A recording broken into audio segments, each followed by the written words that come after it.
সমাবেশ এসে সবাই তো অপরিষ্কার করে রেখে চলে যাচ্ছে। তো রাস্তাটা যেহেতু সকালবেলায় ক্লিন করা হয়েছে, এখন আবার তারা করবে তো সকালবেলায়, তার আগ পর্যন্ত রাস্তাটা অপরিষ্কার থাকবে।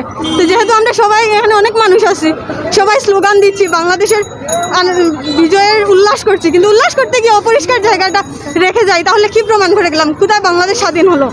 তাহলে আমরা যদি এগুলো পরিষ্কার করে আবার সুন্দর করে রেখে যেতে বাসায় যেতে পারি, তাহলে তো মানুষ দেখতে পারবে যে না, সত্যিই ওরা স্বাধীন করেছে, সেরকম বাংলাদেশকে সুন্দর করে রাখছে, রাস্তাঘাটগুলো পরিষ্কার করে রাখছে। আমরা তো বাংলাদেশকে মুক্ত করেছি এজন্য না যে প্রধানমন্ত্রীর মানে পদত্যাগ করতে, আমরা তো এই আন্দোলনটা করেছি দেশকে সুন্দর করে সাজাতে।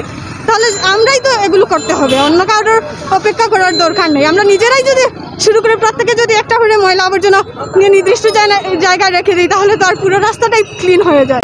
কাউকে যদি আমি বলি চলো আমরা গিয়ে এটা পরিষ্কার করি, এটা বলার থেকে যদি আমি শুরু করি, তাহলে অন্য একজন আমার দিকে এসে স্টার্ট করবে, তো এটাই তো বেটার। অবশ্যই দেশ সংস্কারে যেহেতু নামছে, সব দিক দিয়েই দেশ সংস্কার করতে হবে।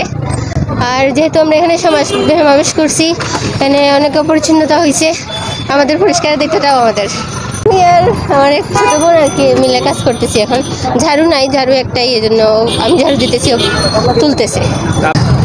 যাদের দেশের প্রতি মনে করেন শ্রদ্ধা আছে, ভালোবাসা আছে, এই কাজগুলো তারা নিজ থেকেই করতে চাইবে। দেশ সংস্কার যেহেতু আমরা করতে হবে, সব কিছুর দায়িত্ব আমাদের।